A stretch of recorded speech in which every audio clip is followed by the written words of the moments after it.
In a remote canyon in the far west of Colorado, where the Dolores River cuts down through walls of red sandstone, there is a wooden water trough clinging to the face of a sheer cliff. It runs along that cliff, pinned to the bare rock 150 feet and more above the river, for something close to 10 miles. It is a three-sided wooden box, 6 feet wide and 4 feet deep, and it was built to carry a river of water along the side of a canyon where there is no ground to stand on and no ledge to walk. The men who built it hung on ropes over the drop to do it, dangling against the red rock, drilling thousands of holes into the sandstone by hand to anchor it. They used nearly 2 million board feet of lumber. They finished it in the year 1891, after 4 years of some of the most dangerous construction anyone had ever attempted, and it was all for gold. They called it the Hanging Flume, and it is one of the strangest and most heartbreaking feats of engineering in the American West, because after all of that, all the danger and the money and the years of men hanging over a canyon, it never worked. Not because the flume failed. The flume was magnificent. It carried its water exactly as it was built to. It failed because the gold it was built to reach turned out to be a kind of gold that no amount of water could catch, and within about 3 years, the whole enterprise was abandoned, the money gone, the great wooden flume left hanging empty on the cliff, where a good part of it still hangs today, more than a century and a quarter later. I want to tell you the whole story, because it is a story about human daring and human folly in almost equal measure, and because the men who built it deserve to be remembered. There were only about 25 of them who did the actual work, and the records, as usual, did not keep their names. The money behind it came from an English company, the Montrose Placer Mining Company, but the flume itself was built by a couple dozen ordinary men on ropes, and what they did on that cliff is worth remembering whether or not it ever paid. If you care about the men who built this country with their hands, the workers nobody ever wrote a book about, please subscribe to Global Old History right now. Hit the button, come back. Start with the gold, because the gold is the reason for all of it. The rivers of western Colorado, the Dolores and the San Miguel, carry gold. Not in fat nuggets you could pick out of the gravel, but in tiny flecks, gold dust, scattered through the sand and gravel of the riverbanks. There is real gold there, a lot of it in total, but it is spread so thin and so fine through so much gravel that the ordinary ways of mining it, a man with a pan or a sluice, could never get it out fast enough to make a living.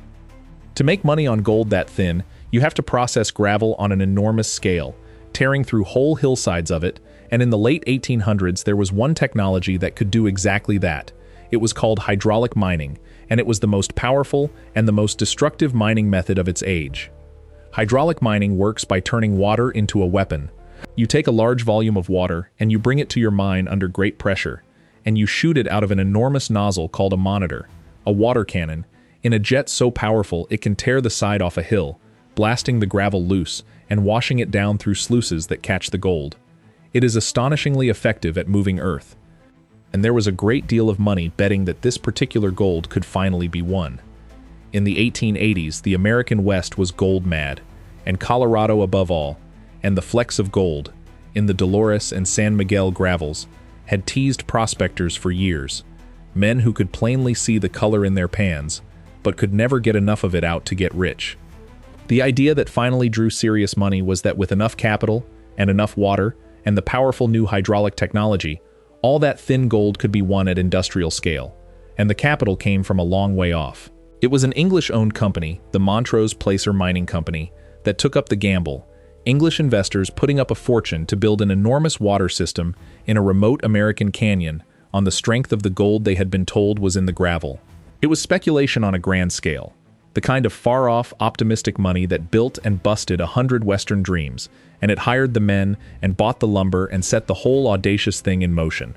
On paper, with the gold that everyone knew was in that river, it must have looked like a fortune simply waiting to be washed out. The paper was wrong, but no one knew that yet. But it is astonishingly hungry for water.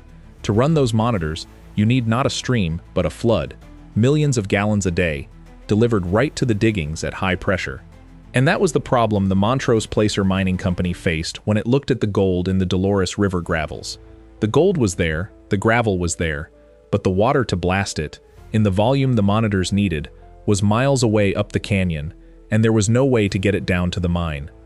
Because this is canyon country, and canyon country does not give you an easy path for a ditch.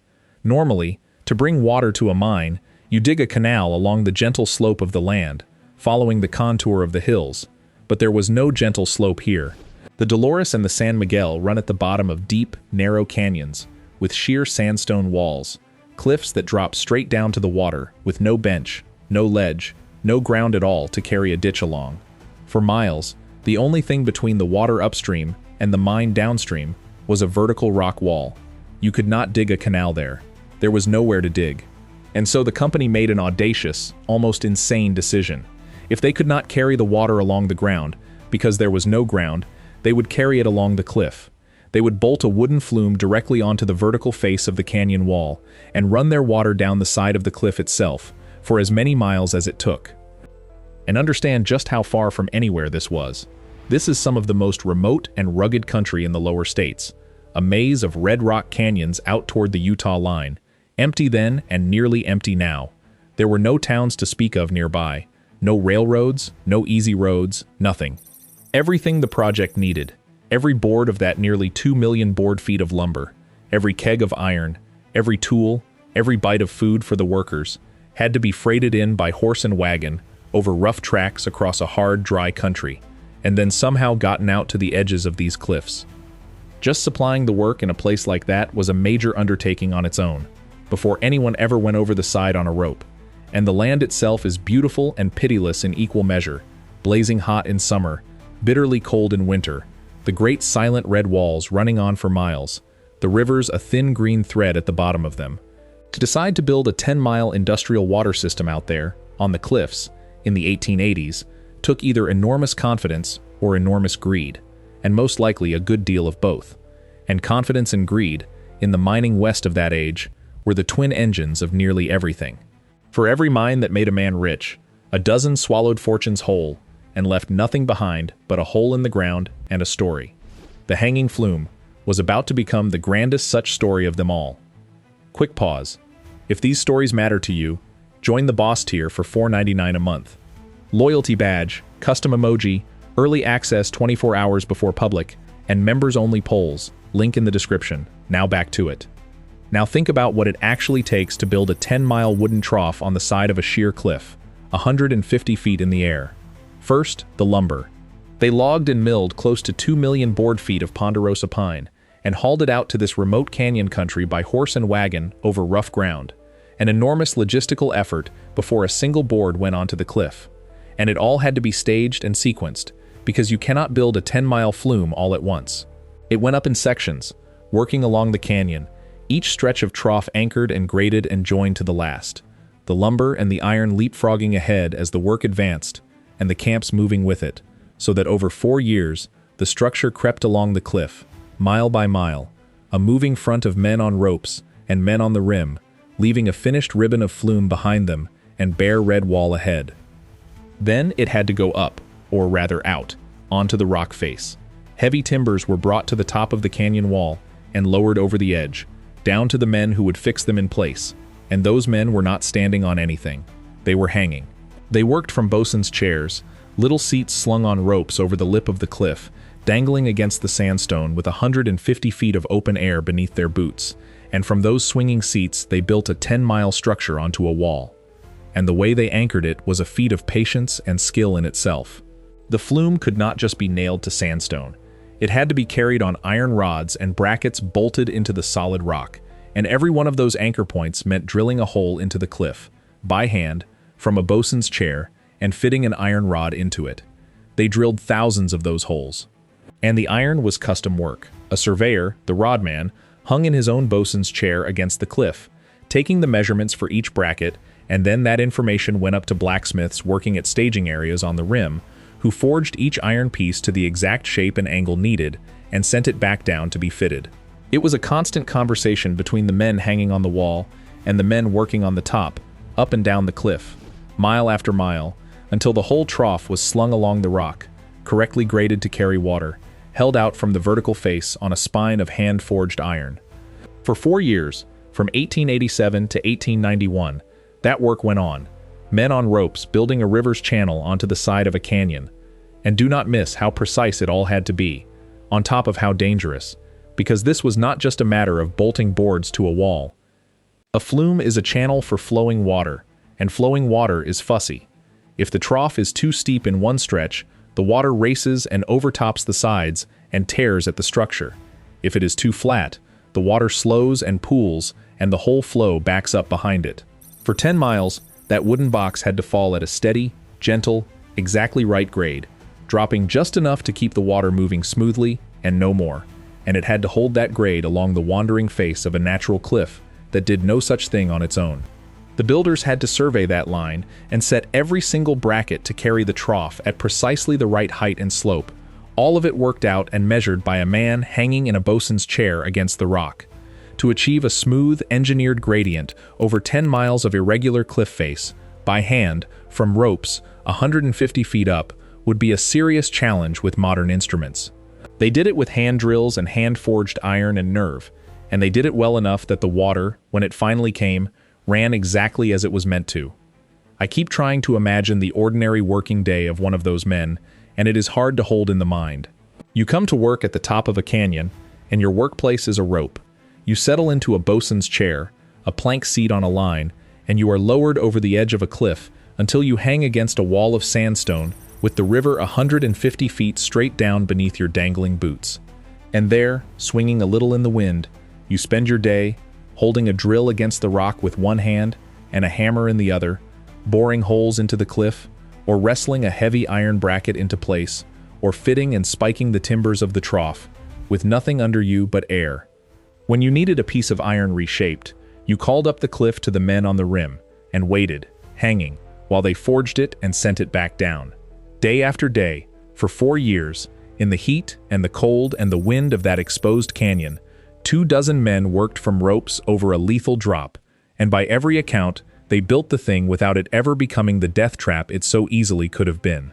It takes a particular kind of steadiness to make a routine of hanging over 150 feet of nothing, and those men had it, and spent it, on a cliff in the middle of nowhere, for a mine that was going to fail.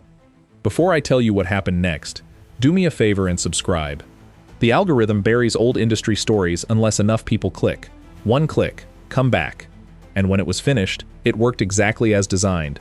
The hanging flume, at its full flow, carried something like 80 million gallons of water a day along that cliff and down to the mine. 80 million gallons, running down the side of a canyon in a wooden box that men had hung there on ropes.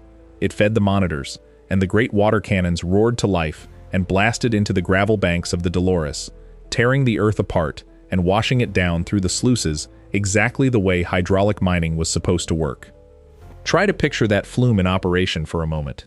80 million gallons a day is a serious river in its own right, and here it was, not in a riverbed, but sliding along the face of a cliff, 150 feet up, in a wooden box that men had bolted there on ropes. From the canyon floor you would have looked up and seen a steady, gleaming ribbon of water running along the red rock high overhead, going somewhere no water had any business going, held up by nothing you could see. It was, briefly, one of the strangest sights in the American West.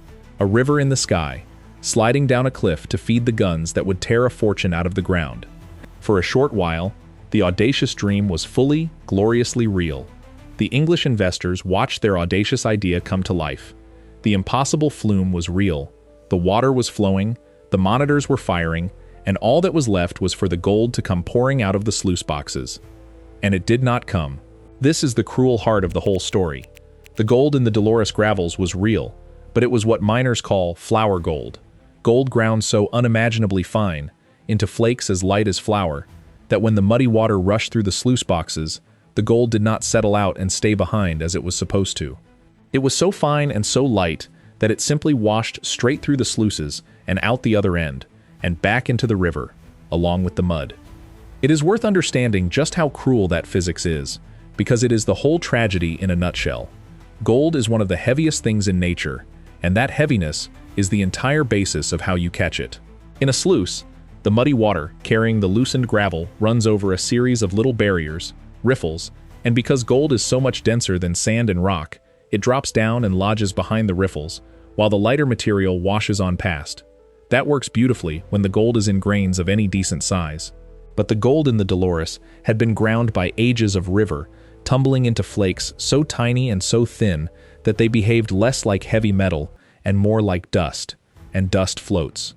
The flakes were so light that the rushing water kept them suspended and carried them right over the riffles and out the end of the sluice before they could ever settle.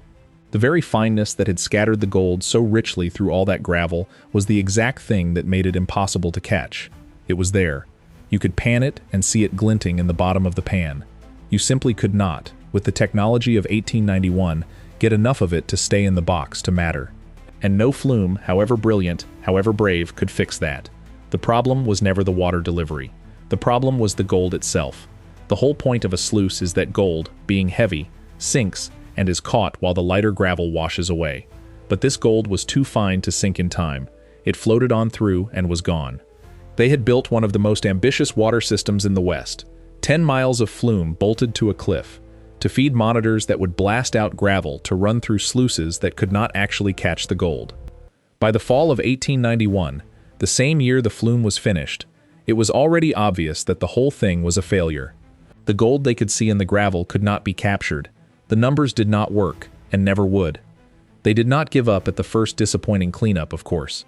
Men had bet a fortune on this, and they were not going to walk away over one bad week. So they ran it, and adjusted, and ran it again, and studied the tailings, and tried whatever anyone could think of to make more of that fine gold stay in the boxes.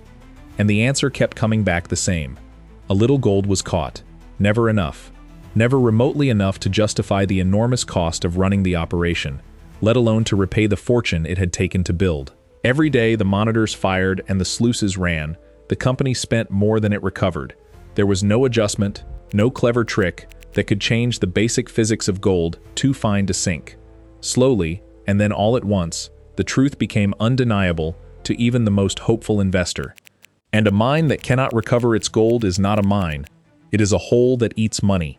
It is a bitter thing, to build the brilliant answer to a problem and then discover that the problem you were truly facing was a different one entirely, one that no amount of building could ever touch.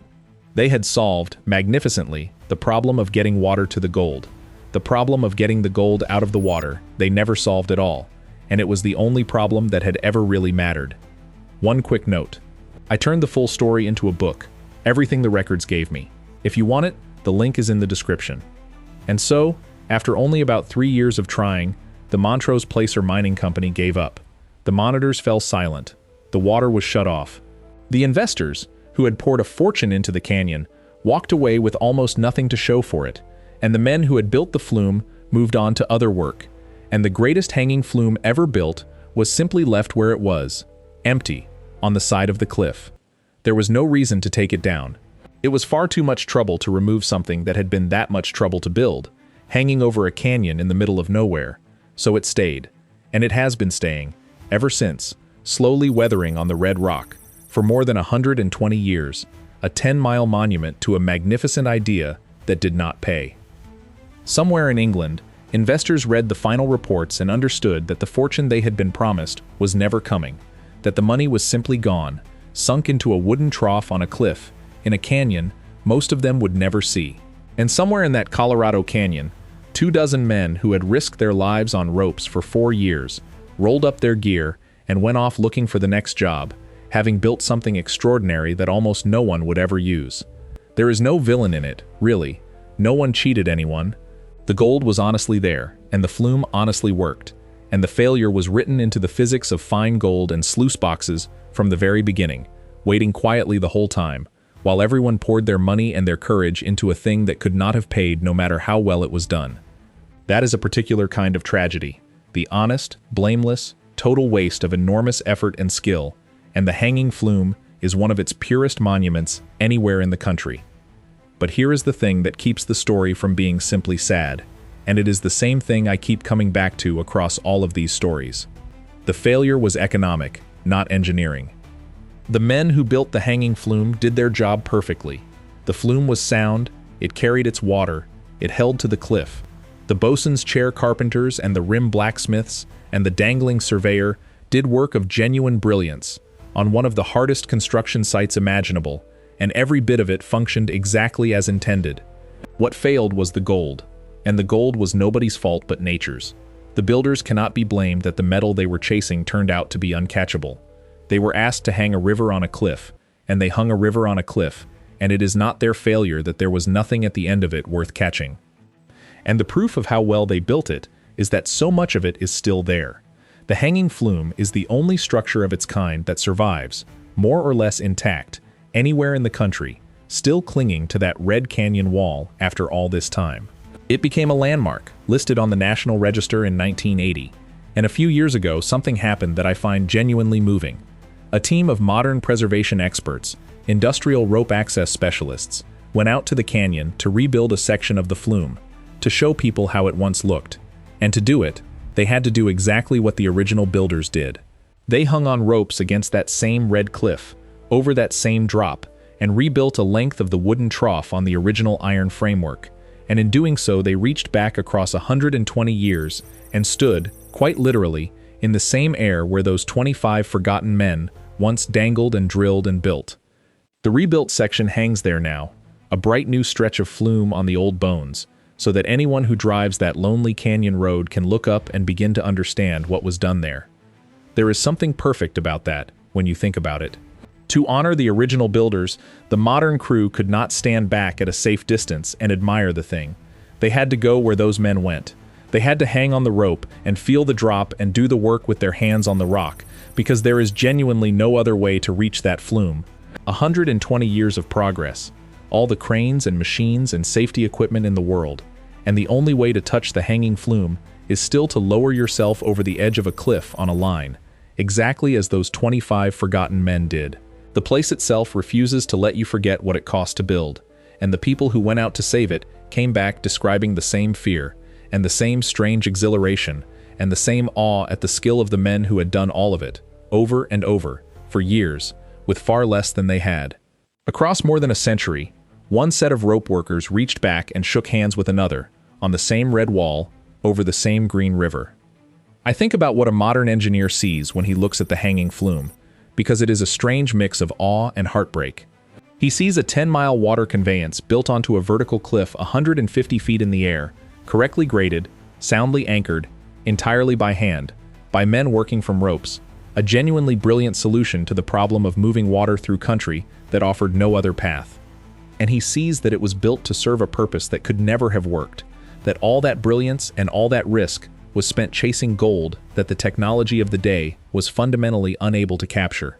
It is a monument to human ingenuity and human overreach at the very same time, and it hangs there on the cliff as both a warning and a wonder together.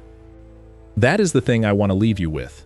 We usually only remember the projects that paid, the works that made someone rich, the bridges and the mines and the railroads that succeeded.